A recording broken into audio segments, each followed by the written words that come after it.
kind of a day early, but I wanted to film the intro. So tomorrow I can just start reading The Good Daughter by Karen's daughter. Let me explain what this video is. So a few months ago, I made two different lists of books that were somewheres more above the 500 page mark, but somewhere closer to the above 475. But those have like large pages with small text type thing. So there's two lists, one with physical books that I own. This one I got from a thrift store, which is why the spine's already broken. And ebooks is the other one, and each one has 5 books. And so once a month I read one of these larger books so that I go through my TBR of larger books, because I have a lot of large books on my TBR, which is surprising because I don't tend to read them because they scare me. There is one video per each ebook and physical book that will be a series where I'll read. For the physical book, it's a trilogy. For the ebook, it's a duology. You can hear people in the background. But that is kind of the plan. This is the first video in the series where read The Good Daughter. I think my copy's like 670 pages. No, 638 pages. As you can see, it's tabbed. There's a reason why I'm starting this now instead of in June, like I originally planned. This video series, and that is this book, known to me when I made the list, is read for April in one of the book clubs that I'm in. So I decided to just go ahead and read this one in April. Skip May because I have a bunch of video plans already in May. And if I do get around to it, I'll do one of the ebook ones, but there's a low chance at this point. And then after that, read the other 4, ending in September with one that is for another book club. So it's all planned out, at least for the physical books. The ebook one, I don't know when I'll start. I'll probably wait until the new year, but that's like way down the line. So first one is this. It is technically going to be a week-long reading vlog because there are 7 days of reading for this. Today is currently Sunday the 3rd, of April, and this will end Sunday the 10th. It's the last day that I'll be reading this. They're not large chunks, so they're a little less than 100 pages for each chunk, so it shouldn't be that hard. But this is also going to be the only thing I'd be reading during this week, which is rare for me. I tend to read a bunch of books at once, so that's kind of like the whole thing, that I only read one large book. Like I focus on it, because I have read other large books this year. I read The Count of Monte Cristo, but if you remember my January-February wrap-up, that took a long time, and I was reading a bunch of other books at the same time. I have also read the first Mistborn book. Spoilers, multiple Brandon Sandersons are in this video series, but those are not until later, and they're the 2 that I already owned before I started growing my collection and started reading the Cosmere universe in general. So that is the plan, especially since those 2 are the ones that really scare me. That is the plan though. Once a month, usually the first full week of the month, I'll read a book that is large. That will be the only book I read, so it should only take me a week, and then I update you throughout the process at the end of each reading. At the end of each day after I read whatever amount. This one's the most obvious of when I know I'm going to update you, purely because I'm actually on a schedule for a book club. So this one's going to be the easiest one to film. So I guess it's a good thing. This is the one that I start with instead of the series that I originally was going to start with in June. But that's that. I'll see you tomorrow with the first update, with my first original thoughts. I think the first bit is just the prologue and first 2 chapters, so it won't be much into it, but it'll give me an idea on Karin Slaughter's writing. I don't think I've read one of her books before, so this will be interesting. You know, this is the first time I've seen the haircut and actually really like it. Looks good on the camera. Well, looks good in person too, I swear. No, I got my hair cut this morning. I say that, my mom cut it, this morning, which is fun because the profile, the thumbnail for this video, as well as the first clip of this video, is me before I cut off 3 inches of hair. So that's an interesting choice by me. Could I refilm the intro and redo the thumbnail? Yes, but the thumbnail looks great, and I honestly don't know how I managed. I mean, it's not the greatest thumbnail ever, but for my skill set, beautiful. I don't want to mess with it. I already saved it so that I don't touch it because, you know, the urge to tweak it, it's going strong. First update, it is April 4th at like 7:30 p.m. and I have done the first days of reading for the book club, which is 76 pages. So technically the prologue, it's technically a prologue because there's 2 other chapters. One of them, chapter 2, was super short, in comparison at least to the prologue. Prologue, 50 pages. Not sure about that decision. That being said, with a writing project of mine, that is a thing that I may actually do. So I'm not gonna knock it. I'm just noting that it's weird that the prologue is 50 pages. Meanwhile, chapter 2 is like 10 pages. So far enjoying it. It is, luckily, with this book, a lot of people, especially in the book club, have mentioned that Karin Slaughter's writing is very dark, as well as Storygraph informing me this book is very dark.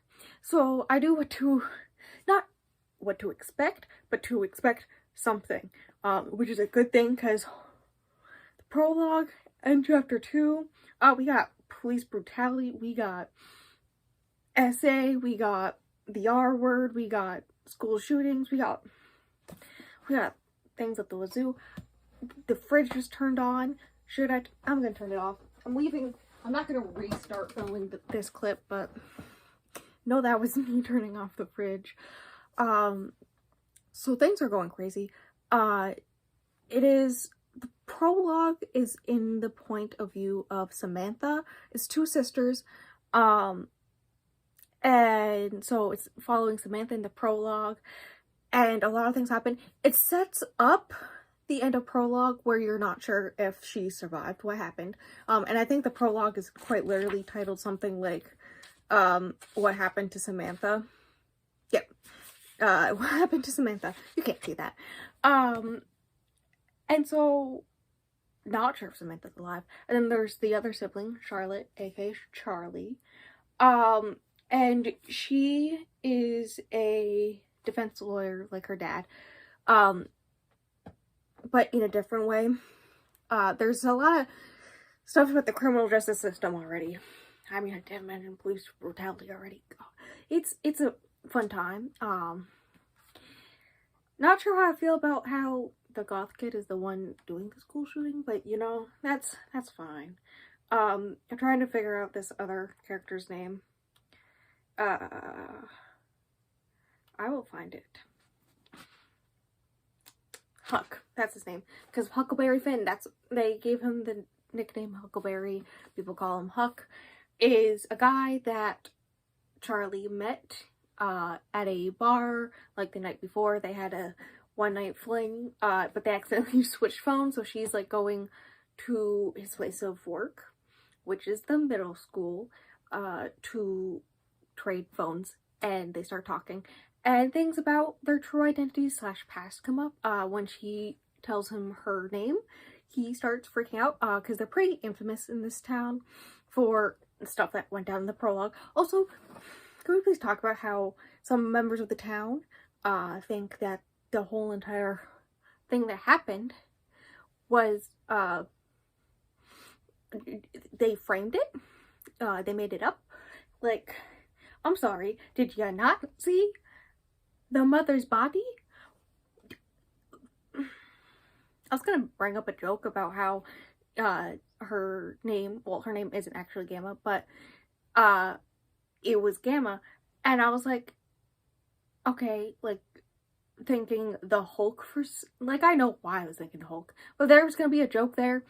But then the book already straight up explained that it's for the reason I was gonna make the Hulk joke, so I'm not gonna make that joke now. Also, she's dead, and I feel bad. The poor woman. So kind of want to know what happened to Samantha. That's kind of the mystery right now. What happened to Samantha? As well as what is going down with Huck, because when he figured out who she was, he was upset. From her personal experiences, there's two types of people who are upset when they figure out who she is. Either they're upset because of someone her father has gotten out of jail time, or someone who believes that the whole entire thing that happened in the prologue was all framed. And listen, as far as I know, not framed. I mean, I guess it could be unreliable narrator, but it wasn't her narrating, it was her older sister, who was, I think, 15, so, also the fact that her mom told her to stop acting like a teenager and stop it with the teenage shenanigans when she was only 15 max. She was 14 or 15. It was said that she was 2 years older than Charlie, and Charlie said that she was 12 or 13 at the time. So she was 14 or 15. That's a good time for teenage shenanigans, okay? But basically at this point I did stop myself from reading more, but I want to read more, but also I don't, because the subject matter is already talked about. I need a break. This is definitely a book that you need a lot of breaks in. I think I took like 5 in just reading the 76 pages, so it's a good thing I'm splitting it up in 7 days for the book club. But also it's a book, like, at the point in the book where I stopped. Some things happened just then, and I want to know what happens. I especially want, people to get their justice, their comeuppance. I'm one of those people. So, not against the teenager. I mean, yes, against the teenager, but not in the way that's being done currently. I mean, against the police officers that are doing the police brutality. So it just left off at a point, and I just want to be like, continuing on, figure out what happens with that. But I'm not going to, because I need a break. That being said, the next part to be read for the book club, tomorrow's part, is something like 120 pages. It's just below page 200 is when it ends. Yeah, 196. So 120 pages exactly. Wow, my brain. Ooh. So it's gonna be a lot, and I have a lot of things I want to do in the next 2 days. So it's gonna be a fun time trying to read this and do that, being as doing those things, because it's gonna take me longer, despite the fact that physically speaking I can read it fast. This is a pretty fast read technical wise, but if you throw in all the breaks I have to throw in and all that stuff, I am not a fast reader when it comes to this book. I think this book would be good for, like, not really reading sprints, because I would want to take more breaks than that, but is it called Pomodoro or something like that, where it's the 20 or 15 minute sprints of work and then 5-minute break, and then, you know, that thing. I think that would be good for this, because I get planned breaks for a planned amount of time, so I don't have to worry about it.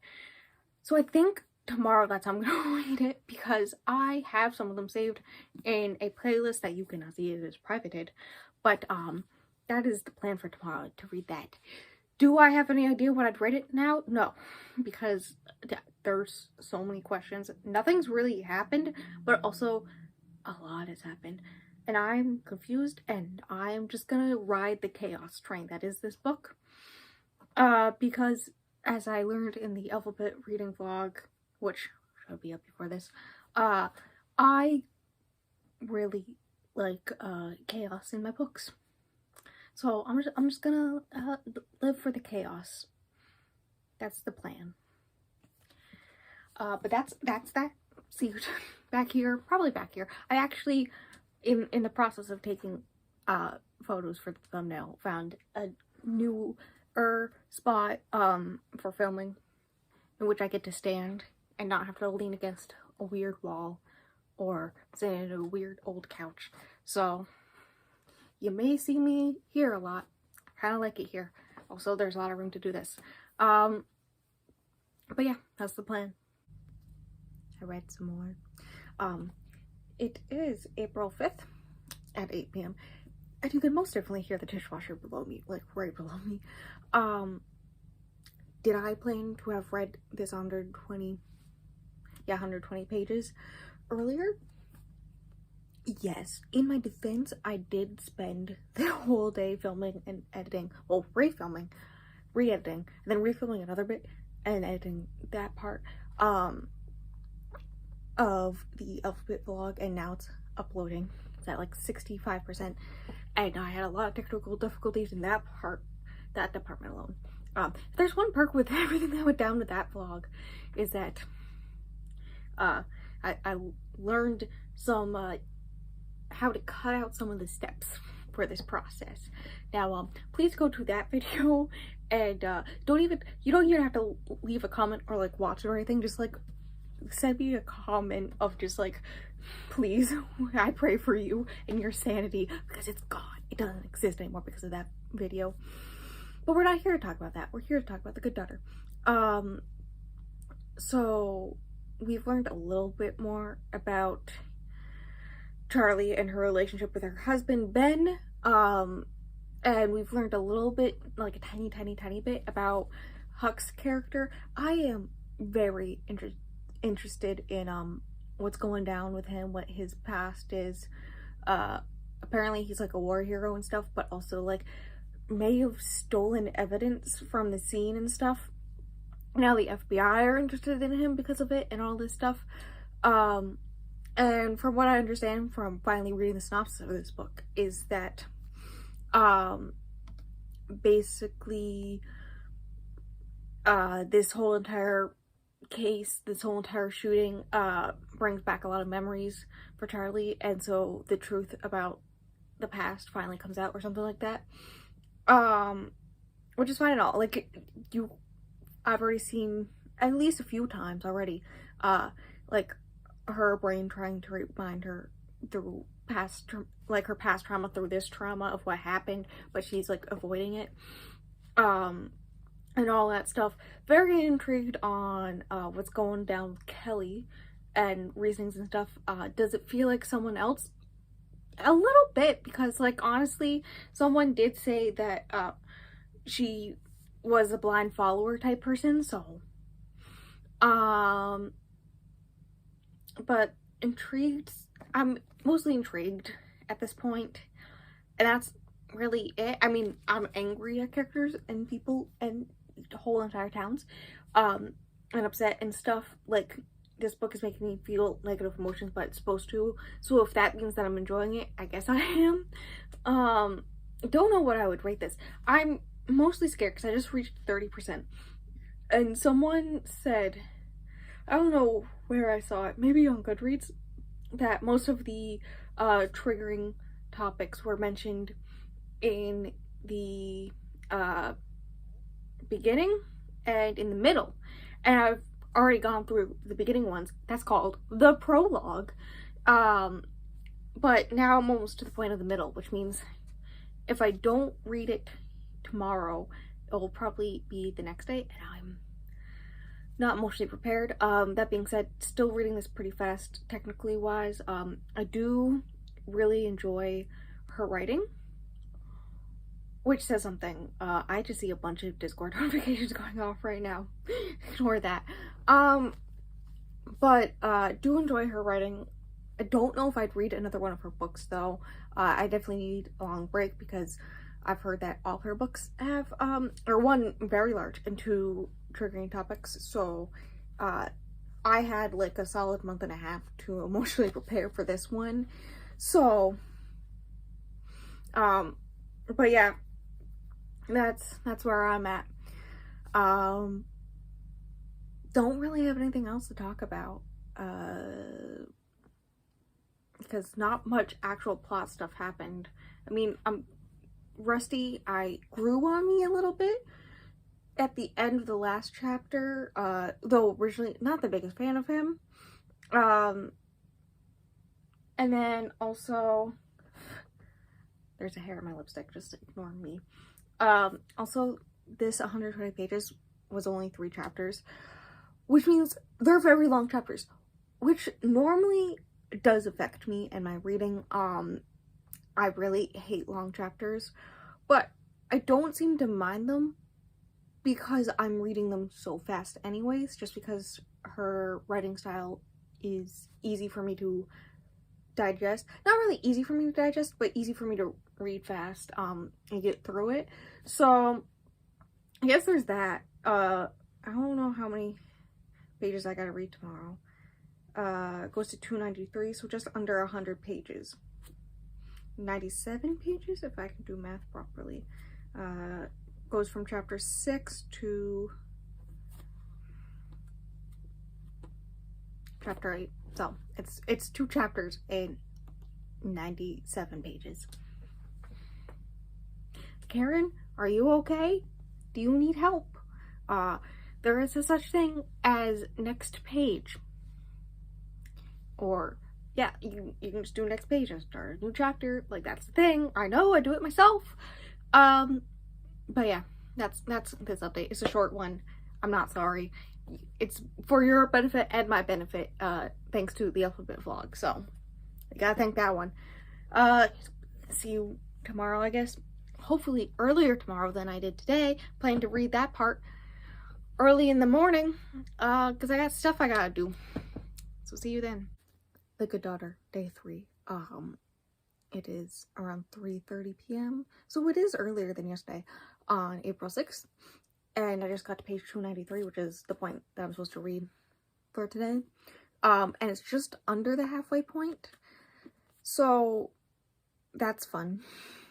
I was right about this section having more triggering stuff in it, like the prologue. I can hear the dogs below. Ignore that. This is written very interestingly. The not really jumps, but kind of jumps from POVs. So the 50-page prologue was what happened 28 years ago from Sam's point of view. And then the 5 chapters after that and half of chapter 6 was Charlie current day. And then the second half of chapter 6 was what happened 28 years ago from Charlie's point of view. Hence triggering stuff happening again. And then after that chapter 7, is Sam's point of view, current day. And the next one I'm pretty sure is also Sam's point of view. I left off before chapter 8, on chapter 8, and it mentioned Sam being in a car. So I'm going to assume it's Sam's point of view. Where I left off, it ends with Ben, Charlie's husband, saying that Charlie needs Sam. So I assume they're going to meet up soon, and the truth about what happened in the past comes up. And that's gonna be, because I know this is supposed to be a dual thing of what really happened in the current school shooting, but also what really happened in the past shooting at the farm 28 years ago. So I assume they're gonna get together and have a conversation about what really happened and whatnot. I'm low-key intrigued about the relationship between Ben and Charlie and what happened there for the 9-month separation and all this fun stuff. But I'm still more intrigued by the Huck stuff and why he's done the things that we assume he's done. Especially since these 2 chapters had nothing about him, basically nothing at all. The only thing that really happened was Charlie apologizing to Ben for sleeping with Huck before the book even happened.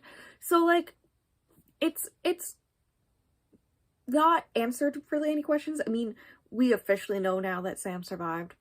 Trying to decide whether or not to make this vlog no spoilers or spoiler free version and whatnot. But in the prologue, it's hinted at that she does get out, but we're not sure until like her chapter actually happens, like current day chapter actually happens. So there's that. Something happened to their father, so now I think they're gonna end up back together for the first time in like 10 years or something like that. So that's interesting. And I think that's about it for this update. Like, despite the fact that it was just under 100 pages, it was only 2 chapters. And there's not really much to talk about because it was only 2 chapters worth of stuff happening. That being said, still is anxiety inducing when it comes to the 28 years ago.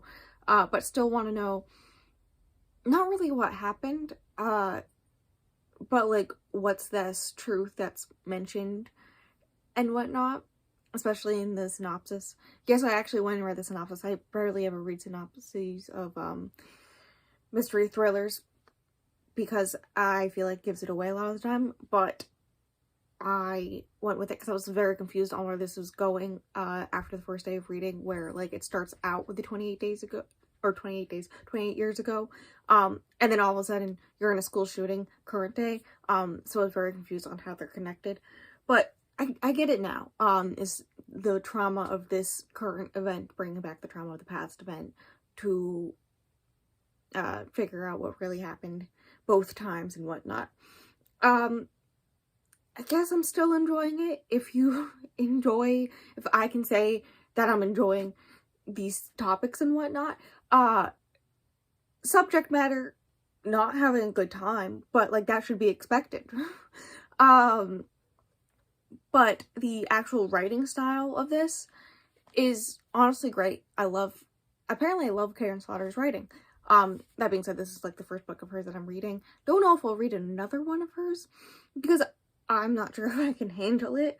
Because I've heard all of them are as triggering as this one is.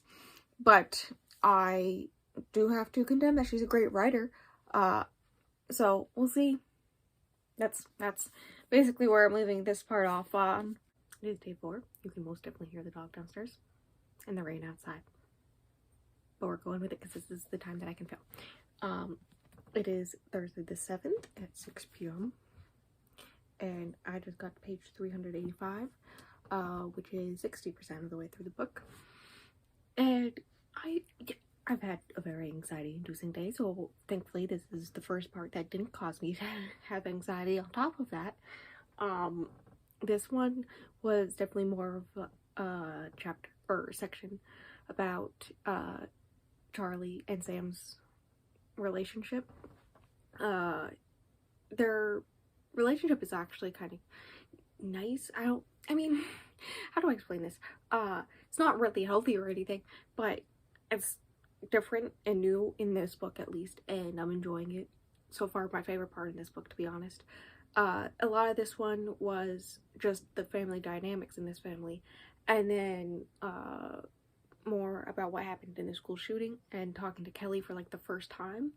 So I am intrigued more about the Kelly situation because more pieces of the puzzle are coming together.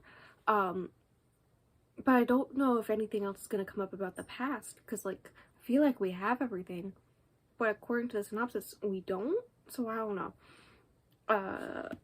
At this point, can I say I'm enjoying this book because I'm more than halfway done? Like generally when I'm more than halfway done, I generally have a basic idea of what I would rate it at least at that point, and I don't know, 3, maybe 3.5. The rating for the writing alone is definitely a 4, but the plot and story is like a 3 personally, and I can't say I enjoy it because it's just anxiety inducing horrible stuff happening. So like I can't say I'm particularly enjoying it except for her writing. I am enjoying her writing.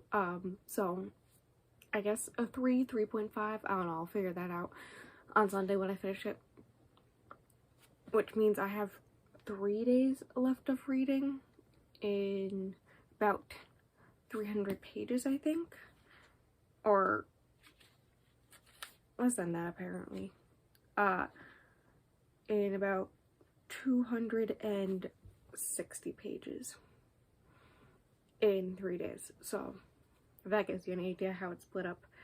It looks like all the chapter or all the sections for this are shorter than the second days, so that's nice. I guess I can do other things, but that's about it for the update. I don't really have much to say about this.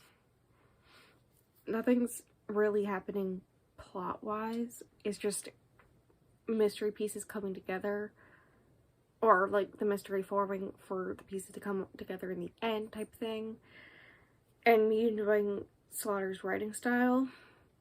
But that's it, I guess. I mean, I guess the sibling dynamic is nice. That's all I can say. We learn more stuff about Huck in this section, which is nice. Why he was so angry with her, with Charlie, when he figured out who she is and such.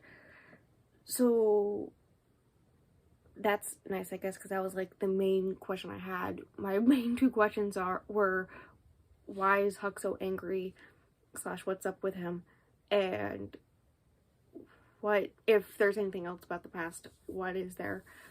And since we've gotten the past from both their point of views, I think everything's from the past is solved up. I don't know.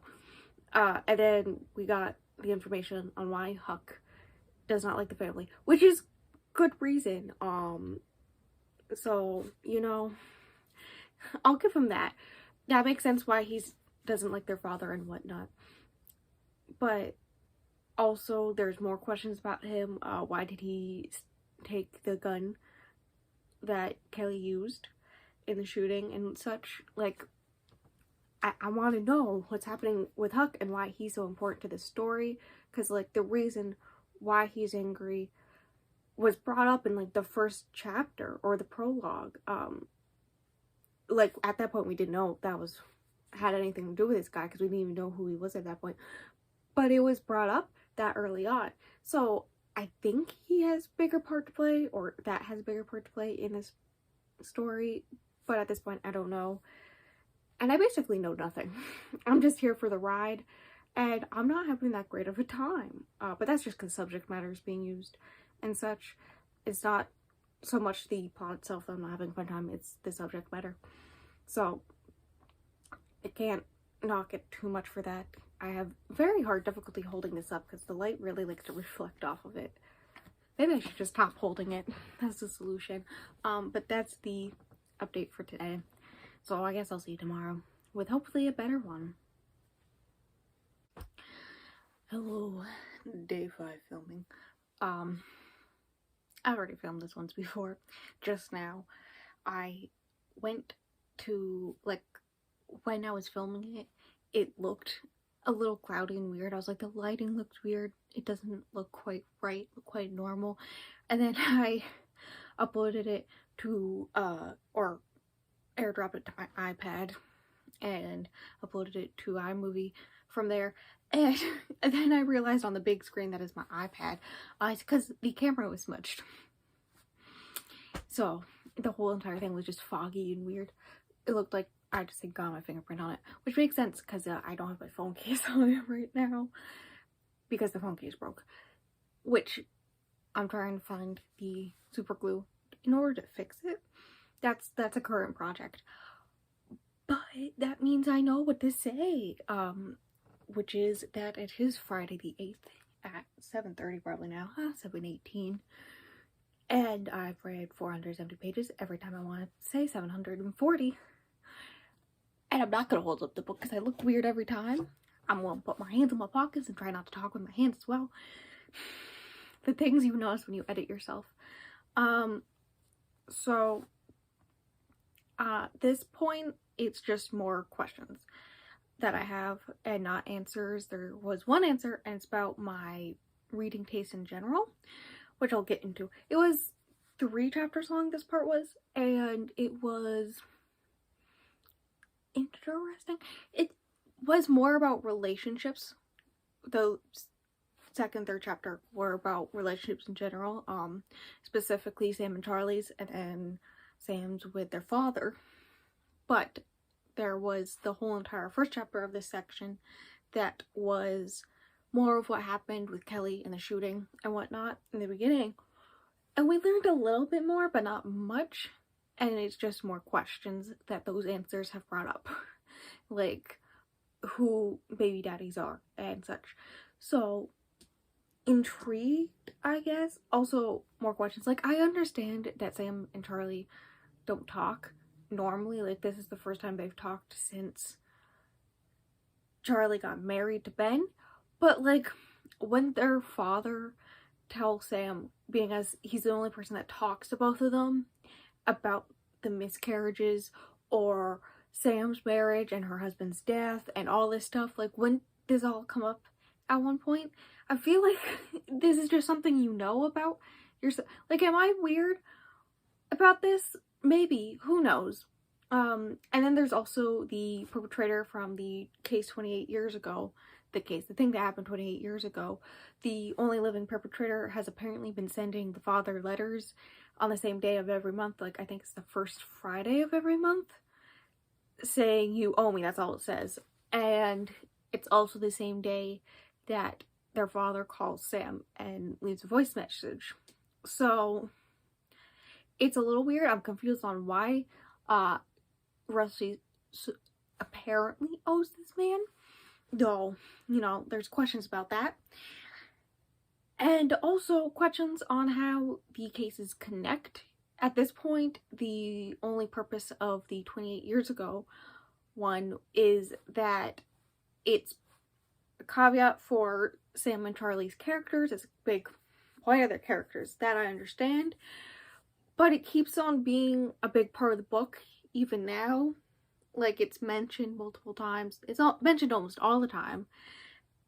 And it doesn't make sense at this point. Why would we mention this much? Like, I guess if you see your sibling for the first time in a decade or two, you would bring up the murder of your mother and your almost murder. But, like, this is like a constant thing in everyday life for Charlie and such. And so it's weird that it's being brought up, and it's also being compared to the current case a lot. So I'm trying to find the connection, and I'm not seeing it. I'm very confused. That's currently it. I'm also just very confused about the current day case in general. I don't know what's happening here. But the first chapter was the in court, the arraignment of Kelly in court that Sam had to do. And so this is the thing that I learned, which is I don't like court mystery or thrillers. I don't like it when a mystery thriller takes place in a court and whatnot. Apparently, I just don't like it. It's not my speed, which is fine. I think I only had one court mystery thriller that is a very obvious court mystery thriller on my TBR, so I just removed it after I finished that chapter. It just wasn't my speed. At this point, I'm not really having a good time. The only part I like is the writing style. The plot itself isn't my speed and all that jazz. If I were to rate it the highest possible I could at this point, it would be a 3.5, and that's only if the last 100 something, like 180 or something pages does something like real big that really makes all of this come full circle and make sense. Otherwise, it's just gonna be a 3, and that's what it is. So I guess I'll see you tomorrow with an update on the second to last day of reading this book. So, okay, it is Saturday the 9th at like 1 p.m. Yes, I'm filming earlier than normal. You will probably end up hearing the dogs bark at the squirrels. Also, I'm frantic because I just finished today's section. I'm like almost done. There's something like 70 chapters or something, or 70 pages left or something like that. Like, I'm almost done. Also, I'm 100% sure you can hear the washer and dryer like 2 floors down, but who cares, because I finished today's section, and where it left off, I really want to continue reading, but there's also other things I gotta do, so there's that. So this one was a little shorter. It was actually, I think it was 100 or something pages, I don't remember. But there were multiple chapters in that, like more than, like around 4 or 5, so pretty long. I'm trying to get my thoughts together because where I left off, we get the first inkling of the connection between the 28 years ago case and the current day case. Speaking of the 28 years ago case, we get the true happenings of what happened to Charlie back then, which, one, I expected, two, yay, more triggering stuff. Like, I just skimmed it to get the basic details of what, basic understanding of what happened, because I did not want to read the details, because it was very long, and I did not want to do that. And also, not sure why, the same story had to be told twice. Like, the story from Sam and Charlie's point of view, I understood. They had different perceptions of how little details were done. So that part I understood. But having Charlie's point of view done twice with the false version, and then like much later, like 3/4 of the way through the book, the actual version, was weird, especially since it was like the halfway point when we got the false version. So I don't know why we didn't get the true version at the original one, and then like we as the reader know what really happened and understand that no one else does except for her father and this one other person. So, you know, that being said, I did expect it, so it wasn't like a surprise. I just, yeah, it was a little weird, but whatever, I'll accept it. We didn't get much about the Kelly case. It's just very weird at this point. We got like almost nothing from the Kelly case. We know basically nothing at this point. And I'm very intrigued because there's very few pages left. And so now it's got to round out the connection and also bring up like the actual true case. And I assume Sam's going to be the lawyer for it, but I'm not sure. And then also there's like more about sister relationship as well as Ben and all this and all that fun stuff, which I guess makes sense. Whatever, I understand that part. I actually like that part. And then Huck shows up, and this is the first time we've heard from Huck in like a very long time. And he tries to talk to Charlie at one point, and then she threatens to get a restraining order and whatnot. And then he actually shows up to her father's house when she's there with her sister and her husband, and it's this whole thing. And then the chapter ends with Ben learning something from files that were in the father's office, I'm pretty sure, and beating the living daylights out of him. And the ending statement he ends on is chaotic. So, and also the first hint of how the two stories connect. Basically, I think what's gonna be the thing, it like very loosely hinted at it. So I think the thing's gonna be that Huck was at both cases and that's why they're connected. That's it. That's all I really have to say. I mean, this part was easier to read speed-wise because it was smaller chapters than the rest of the book and whatnot. The lighting's weird. Is the camera still foggy? I don't know. I cleaned it. I swear I cleaned it beforehand, so I wouldn't have to refilm. But also, where was I? What was I talking about? Oh yeah, the reading experience for this section. It was like easier in that sense, but it was also harder because like we get a bunch of triggering information about the 28 years ago, but also the effect on the current day and such, and a lot of medical stuff about Charlie and the aftermath. So that's not easy to read. So it's a little weird. Am I still enjoying it? Yeah, I guess I'd give it 3 stars. I don't think a lot of people who are reading it in the book club that I'm reading it in are enjoying it, so I think I'm like one of the rare people who are rating it more than 3 stars, probably. So, But we'll see how it goes if it manages to reach the 3.5 point. But yeah, that's today's update on this. I can't do math. What's 577 and then 641? I know the amount of pages in this book. Yeah, that's just under 70 pages left in this book for tomorrow. Really, I just kind of want to read it now to see what's happening, but also I have other things I want to do instead. So I'm gonna go do those things. But thanks for sticking around, I guess. See you tomorrow with the final update and thoughts. We have so much to talk about. First off, I'll go with the date. It's Sunday the 10th, pretty sure. Yep, at 9:30 a.m. Yeah, that's how early it is. In my defense, I did plan to finish this early in the morning, which is weird because normally Sunday mornings I don't read much because I usually am watching reading sprints all afternoon / night. So I usually do most of my reading then, but I knew that the easiest time for filming today would be this time. So when I first woke up in the morning, I drank my coffee and finished the last 70-ish pages of this.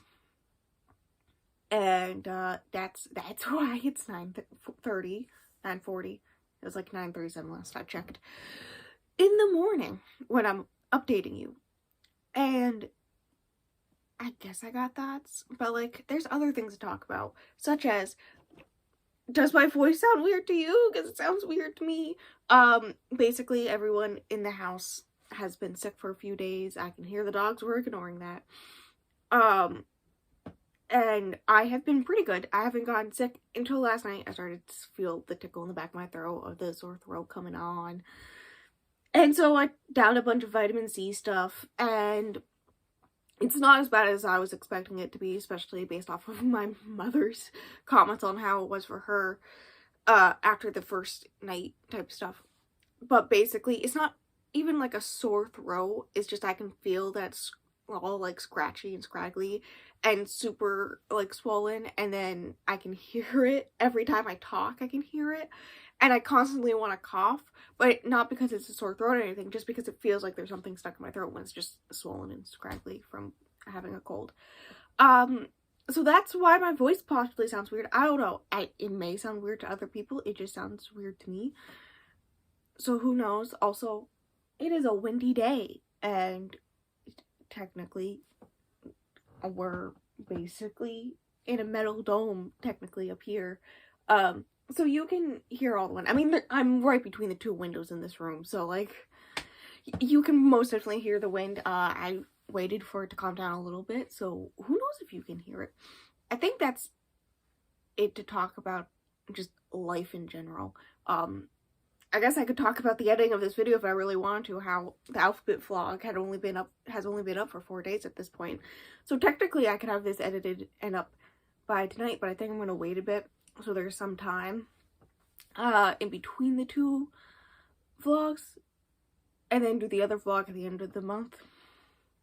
That's the plan. But yeah, The Good Daughter. Should actually talk about the last 70-ish pages of this. It kind of became well-rounded between the two cases. Didn't connect as much as I wanted to, but kind of did. We figured out a lot of stuff about Huck. A lot of stuff about Huck. And that's basically where the well-rounded part comes in. I guess a little bit with Judith, the English teacher, but who knows. Now, did I guess who not really talked, but like basically gaslighted Kelly into shooting these people? No, I did not. But did I guess why? Yes. So this is the part where spoilers comes in. I've been doing it mostly spoiler free from this point on, or before this, but I'll do some spoilers since this is the end part and it was only 70 pages, so I don't have much to talk about except for my rating. But basically, Kelly is pregnant. That is the main caveat here, the main reason why. So a lot of the book since finding out that she was pregnant was figuring out who the baby daddy was, and a lot of people had theories, but I had one theory, which was that, is his name like Pickman or something? The principal or whatever. I think he was a principal. I don't know. Who was the male victim. There were two victims. There was a little girl and then Pickman. I don't actually know if that's his name, but like Pinkman. That was close. He was the other victim. He was the first victim technically. And so my theory that he was the baby daddy and someone found out, maybe Kelly's mother, but like I didn't think it was Kelly's mother because Kelly's mother had the same, looked like she had the same learning disabilities that Kelly had. So it didn't feel like she had the mental capacity to set up this whole entire thing. And so I was right on that. And the person who did it was his wife, Judith, who blamed Kelly low-key for the whole entire thing. Also, like, Kelly was not his first victim, and she was like, oh, he's not, and, it's like, dude, she was 17 when it started. And that's not even talking about how her mental deficits affect her, like, mental age. She has, like, an IQ of 70, I think they said, or something around that. So, like, she has the mental capacity of, like, a 10-year-old or something. Like, it doesn't... But, yeah, Kylie's pregnant with his kid. His wife knows about what's going on and just takes it as a normal affair. And then when she figures out that Kylie's pregnant, he goes, oh, we should just, like, raise the baby as our own. And they're, like, about to be retired age. So she's just like, nah, fam, and blames Kelly. And so uses Kelly to kill everyone. And then accidentally shoots the little girl in the process. And that's that. You know, I got it semi-right, and I'm not that upset with it. Like, I'm fine with that. I think I did mention that my rating would be mostly affected by that point, by the second half mostly, on how well-rounded the two cases were, how, like, connected they were, and how it ended and such. And, it's not a 3.5, it's a 3. It was, like, it was impactful, but it didn't have that oomph that I needed to really bring it up to that 3.5. So I'm keeping it at 3. My favorite part is still, my fridge turning on in the middle of me filming, is still the relationship between Charlie and Sam. And then, just the writing in general. That's about that. That's all I gotta say about this book. Will I ever read it again? No. Am I gonna keep it on my shelves for now because I have room for it? But there's a very good chance that I am going to unhaul it at some point. It'd be funny if I remembered what thrift store I got it from so that I could take it back there and retake it to the thrift store so they could resell it again. That'd be funny if I did that. But I don't remember. It's been multiple years. So that was that. That was The Good Daughter. 3 stars. It was okay.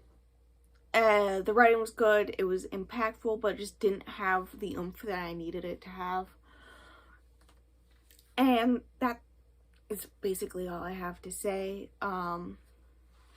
I think now at this point I'm just gonna go and read YA romance while playing video games because I am just emotionally destroyed. Not really emotionally destroyed, but like this book was hard-hitting and I need something that's just like soft and happy. And I don't have the energy to read with my eyes, so that's why it's not gonna be a test of dare. Especially since the 2 other books I'm reading right now are also hard-hitting. of course. And then the next reading vlog I know has hard-hitting in it. Like, I could start with the non-hard-hitting books, but like, why would I do that? That seems like a smart plan, but why would I do that when I can just go read YA romances from my library that I have anyways? Might as well. So that's the plan. I'm gonna go upload this to my iPad and then edit it sometime in the next few days. Stick around for the next reading vlog, I guess. The link to the alphabet vlog, because I did mention it like multiple times, will be below in the description. So like, that's there if you want to watch that very long video. You know, just like if you go in and just throw in a fire emoji in the comments, I'd much appreciated, because that's how I feel like I am. Not in a good way. I don't feel on fire in a good way. But yeah, closing out this video. Goodbye. Leave a like if you want. Subscribe if you want. I don't know. The next reading vlog is 5 books instead of 1. So it'll have more substance in it. So stay around if you want to watch that, I guess.